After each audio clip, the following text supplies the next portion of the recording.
हड़कंप। फातिमा स्कूल के सामने वाली गली में गोवंश का सिर मिलने से सोमवार की सुबह हड़कंप मच गया। हिंदू संगठन के कुछ पदाधिकारी पुलिस मौके पर पहुंचे। समीप ही रहने वाले रेलवे कर्मचारी ने बताया कि रात्रि 11:30 बजे ये दिखाई दिया था।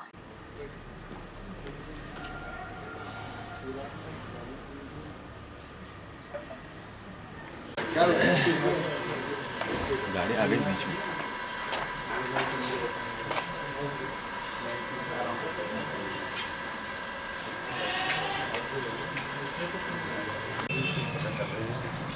हो गया क्लियर? तो चीफ तो कपन कर रहे हैं। सीसीटीवी अरे जयपुर ट्रेन से कटी हो अभी। जयपुर ट्रेन से कटी है? हाँ 8:20 पे जाती है। बॉडी इसकी बाकी आरपीएफ वाला है तो उनसे करेंगे। वो चितले हो गए जब तो कुत्ते उधर भी घूम रहे हो। नहीं चितड़े भी कहीं तो होंगे चितड़े उसको। नहीं कुछ तो हिस्सा होगा ना और भी।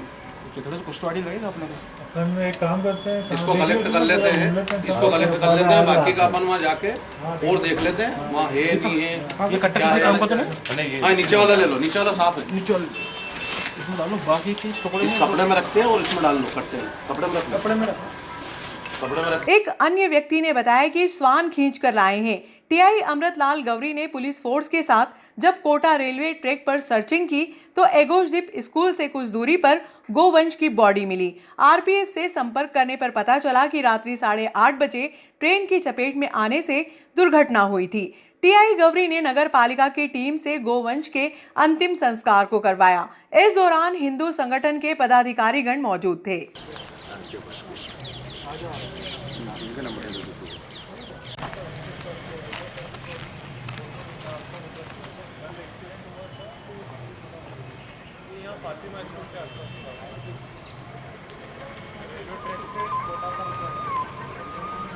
फातिमा स्कूल के पास आप पहुंचे हो, क्या है पूरा मामला? मतलब यहाँ पे गाय का सिर मिलने की सूचना मिली थी हमारे मोनू जी को। मोनू जी ने हमको सूचना करी तो उसके आधार पे हम लोग यहाँ आए थे। देख रहे हैं प्रशासन भी है, जांच कर रहे हैं, देखो क्या है क्या नहीं। पटरी की तरह है, फातिमा स्कूल गेट के सामने मिला था। आपके वार्ड में एक मवेशी का सिर कटा हुआ मिला है, क्या है पूरा मामला? हाँ मुझे अभी वार्ड के लिए एक सुबह नागरिक से सूचना आई थी कि अपना गाय का सिर कटा हुआ है, जो पूरा क्षतिग्रस्त हो रहा है। ये तो यहाँ आके देखा तो मोनू ठक्कर जी और ये सब लोग थे, जिनमें पटरी का चक्कर भी लगा के आया हुआ था। कहीं एक्सीडेंट हुआ या कुत्ता है, तो अभी मालूम पड़ा कि फुटेज में आया है कि कुत्ता लेके आ रहा था उधर से। तो अभी जांच कर रहे हैं, टीआई साहब और पुलिस इंस्पेक्टर सब आए हुए हैं। ऐसा भी होगा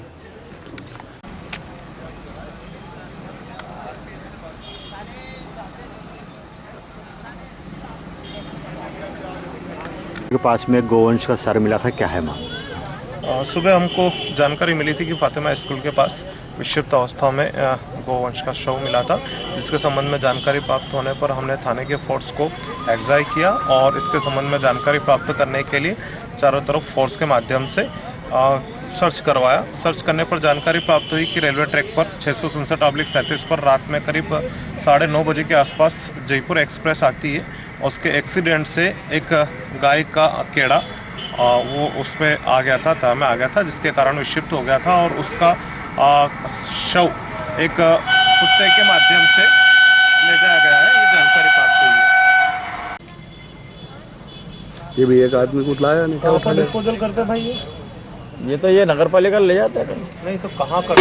समर्थन मूल्य की खरीदी के दौरान उपज निर्धारित मापदंड के अनुसार खरीदी न करने पर सोमवार को चौहान वेयर हाउस पर किसानों ने हंगामा कर डाला। मामला एसडीएम तक पहुंचा। सोसाइटी के कर्मचारियों ने नियमानुसार खरीदी करने की बात कही। सुबह में हमारी 13% 2 पॉइंट बताए, अभी 13% 6 पॉइंट बता रही मशीन, ताकि धूप में ट्राली आपके सामने खड़ी है और किसी की 12% 6 पॉइंट बताई, फिर अभी उनके 12% 13% ऐसे बता रहे। तो ऐसे करके अगर अभी तक सोयाबीन अगर ऐसी इस तरीके से हमारी सोयाबीन पड़ी रहेगी तो हम कब तोलेंगे? किसी के ट्रैक्टर की किस्त डालना है, किसी के क्या करना है, किसी को कोई लेन देन करना है, अभी तक यही चल रहा है। और इनसे बोले हमारे पास में तो 12% से आगे लेने का अधिकार ही नहीं। तो मैंने अभी एसडीएम साहब से बात करी।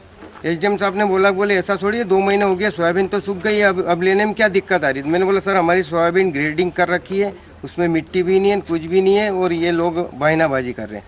और 2 से 2.5 किलो सोयाबीन का सैंपल लिया जा रहा है, और उस सैंपल में एक की भी किसान की पर्ची नहीं डाल रखी कि इस बोरी में, इस थैली में पर्ची पड़ी है। और आप इस मीडिया के माध्यम से बताना चाह रहा हूँ कि आप भी उस जो पोटली बंधी हुई है पड़ी है सैंपल की, उसमें जाके देख लीजिए। अगर मैं झूठ हूँ तो मेरे पे कार्रवाई करिए, अगर ये झूठ है तो इन पे कार्रवाई की जाएगी, ताकि आपने इतना माल तोला तो इतने किसानों की पर्ची इस पोटली में क्यों नहीं है, इसका क्या कारण है। अगर आप सैंपल ले रही हो तो उसमें पर्ची डालना चाहिए कि ये फलाना किसान का माल है, ये पर्ची क्यों नहीं डाल रही।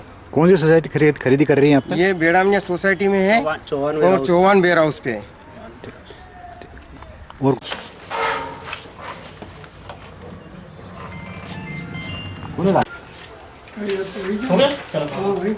और क्या करा गया?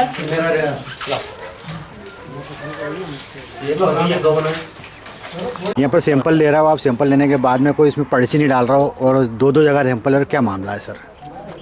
पर्ची सर डाली जा रही है। पर्ची सर अपने पास पूरा लोड होता है, जैसे कि मतलब ये टाई चेक करते हैं, चेक करने के बाद उसका टेस्ट करते हैं, जो अपने पैरामीटर दिए गए ना, पैरामीटर के अनुसार, और मुक्चर वगैरह। और गवर्नमेंट ने जो गाइडलाइन दी है ना पैरामीटर की, जैसे एपीएम 2% है और अपना मुक्चर 12%, मुक्चर 5%, एमजी वगैरह 3% ऐसे, तो उस हिसाब से अपने पैरामीटर दिए जा रहे हैं। अब वो कुछ किसानों के मतलब जैसे 12% से मुक्चर अंडर आता है, उसको अपन ले लेते, कोई दिक्कत नहीं है। अब 12 से ऊपर जा रहा है, गवर्नमेंट के नियमानुसार अधिक हो रहा है, वो जैसे 13% गया सर, 13-14 गया, 12 से ऊपर गया, 12, साढ़े 12, 13, तो उसको अपन उनको किसानों को सुकून की सलाह दी जाती है। हाँ, उसमें 13% का वो है सर। सर मेरी थोड़ा बात माना करो अंकल। अभी जैसे कि चलो न्यूज़ पर मैंने भी देखा है, पेपर में भी निकला है 15% का, लेकिन अब अपने पास अथॉरिटी आ जाएगी, लेटर आ जाएगा, और अपना जो ऐप चलता है एफएक्यू का, इसमें तुरंत मोक्चर 15% खुलने लगेगा। अभी अगर अंकल का 13.2% जा रहा है, अगर इनका तुलवाने के बाद हम इसमें एफएक्यू इनका करेंगे ना, 13.2 मोक्चर डालेंगे, इनका नॉन एफएक्यू माल हो जाएगा और 48 घंटे के बाद बिल बन पाएगा अंकल का इनका। ठीक है। 4 युवकों ने मारपीट कर मोबाइल व नकदी छीना।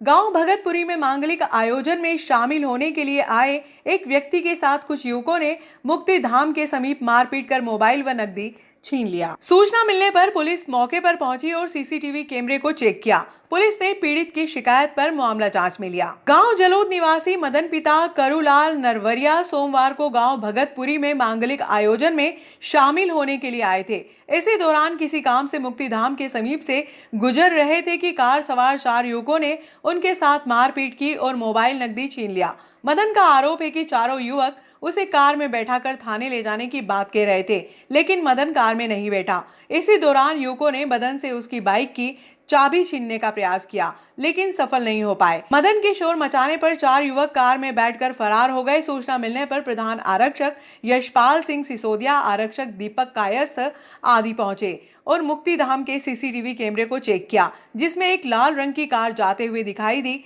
पुलिस पीड़ित मदन को घटना स्थल पर भी लेकर पहुंची। मदन, क्या घटनाक्रम हुआ? ये मारकूट करी, मोबाइल छीन गया। हाँ, कहाँ पर घटना है? ये अपने ब्रिज के वन साइड में, नदी किनारे। कब की घटना है? ये अभी 9, 9:30 बजे तक। कौन जिन्होंने मारपीट करी पहचानता उनको आप? नहीं पहचानता हूँ। पहले आपके सामने 2 बार आए, पहचान जाओ उनको आप? हाँ। पहले कभी देखा आपने उनको? नहीं देखा। ठीक।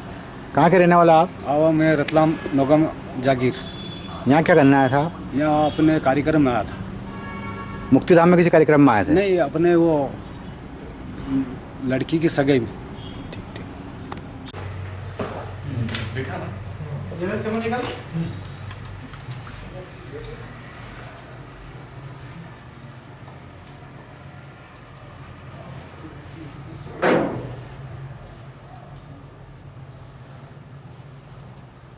जाते समय का अपने को थोड़ी मालूम।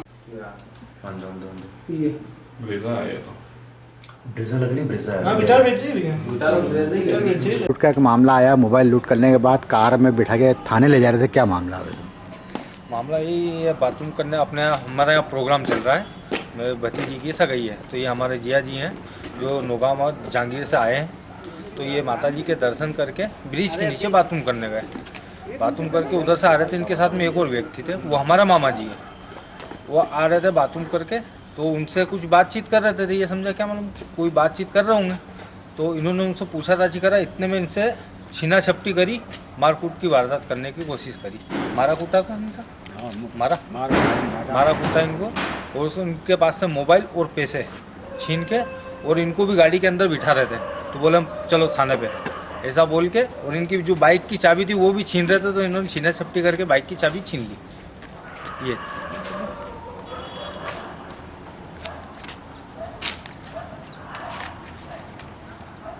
थाने जाना है? हाँ चल चलो।